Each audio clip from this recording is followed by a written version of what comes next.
UPPL दोलोनि नीति आदर्शफोरखौ साबजानाय मोनाखिसै।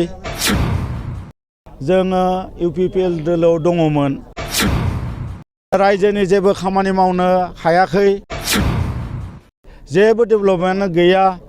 जों सरकाराव थानानै मा जानो? आरो बिथांमोना जोंनि माने এই যে इउपिपिएलनि लिडारफोरा दलखौनो सामलायनो रोङाखै।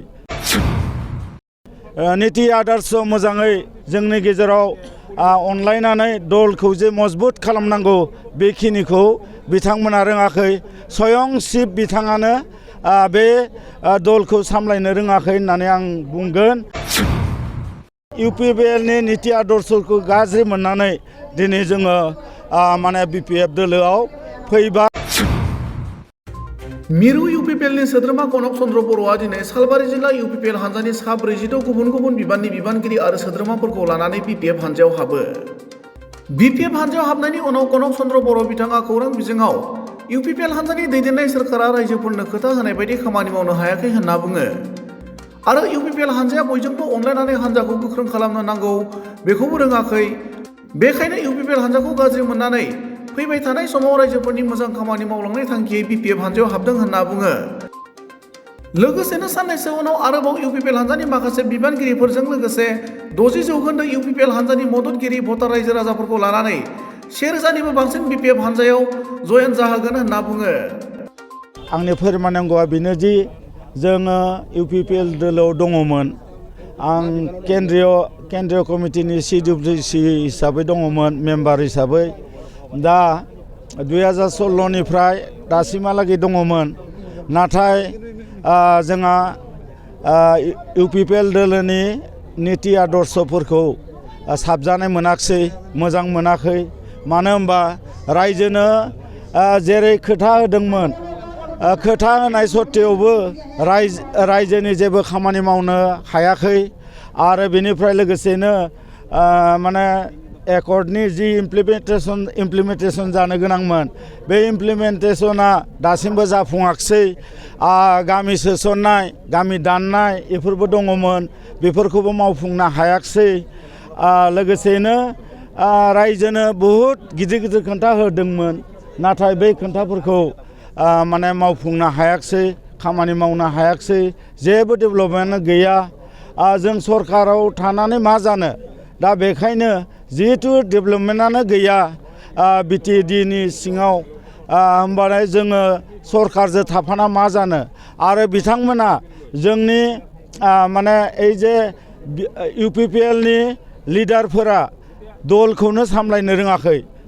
नीति आदर्श मोजाङै जोंनि गेजेराव अनलायनानै दलखौ जे मजबुत खालामनांगौ बेखिनिखौ बिथांमोना रोङाखै। स्वयं शिव बिथाङानो बे दलखौ सामलायनो रोङाखै होननानै आं बुंगोन। मानो होनबा जोंनि बे सालबारि जिल्ला इउपिपिएलआव दाबो बिभाजन जानानै दङ। दा बर्तमान जों जे दिनै इउपिपिएलनिफ्राय बिपिएफ दोलोआव हाबफैबाय, जोंजों लोगोसे मथा मथि 60% आरोबाव मानसिफोर दंबावो।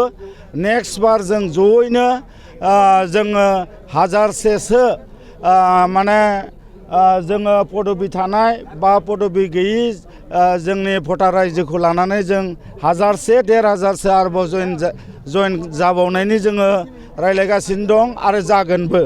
मानो होनोबा दिनै बिथांमोनखौ जों लामा नायनानै थाबाथ' जाया।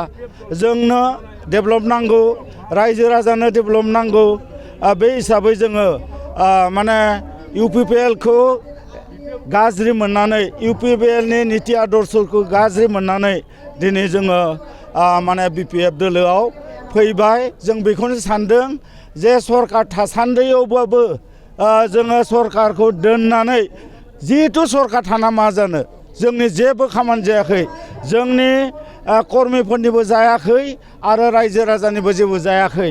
बेखौ नुनानै जों सानबाय जे सरकार गैयि दलबाबो जोंहा हाग्रामा महिलारि सारा आगोलाव जे 15 बोसोर सोलिलांबाय, रायजोखौ सलायबाय, बिथाङा मोजाङैनो सलायदों।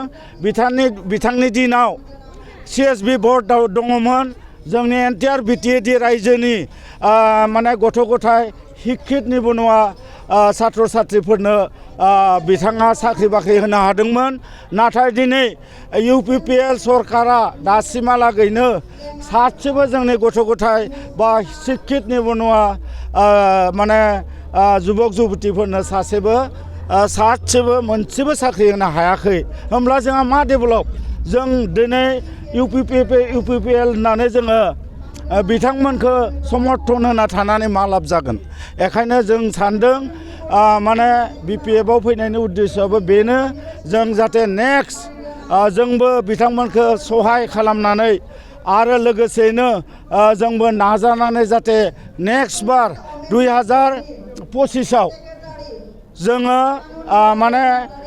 माने बिटिएडिआव हाग्रामा सरकार हाग्रामा बिथांखौनो चिफ बानायनायनि थाखाय जोङो गासैबो जानजियाव माने जानजि खाफ्रानानै जों आवगायबोबाय जोंनि उद्देশ্যआ बेनो जोंनो रायजो राजानो डेभेलप नांगौ बे हिसाबै जोङो डेभेलपखौ आसा खालामनानै जोङो दिनै इउपिपिएलनिफ्राय बिपिएफ दोलोआव जोङो जइन जाबाय जोंहा बिथां प्रमद बर'आ बुङो बहुद जौगादों होननानै किन्तु जों रायजो राजाया नोंथांमोनानो गासैबो मिडिया पार्सन नोंथांमोना मिथिजोबगौ मा जौगादों बेसे लामा सामा बा हयथ'बा अफिस कासारि जौगादों बेखौ नोंथांमोना मिथिजोबगौ गोदो जे बिटिएडि सुक्ति जानायनि उनाव जे माने बिल्डिं बा क'क्राझार सेक्रेटारियेटनिफ्राय आदि करि इन्जिनियारिं कलेजनिफ्राय हयथ'बा माने বিভিন্ন অনুষ্ঠান प्रतिष्ठान बिथां हाग्रामा महिलारी सारनि नेतृत्वआवनो बिपिएफ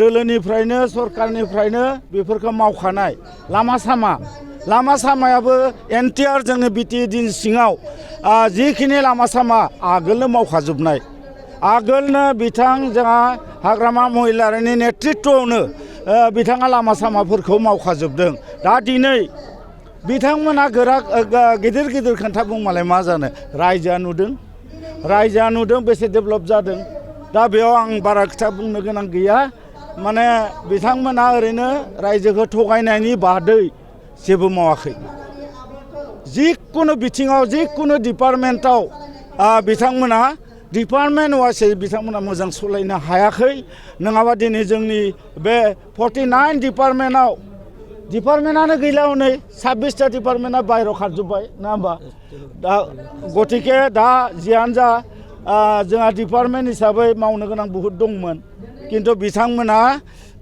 माने डिपार्टमेन्टफोरखौनो लाखिनो हायाखिसै बे हिसाबै बोरै डेभेलप जागोन दा बेखायनो जों गासैबो मजबुत जानांगौ खौसे जानांगौ दिनै थगायग्रा सरकारखौ जोङो माने सनमत होबाय थानानै कुनु लाब गैया।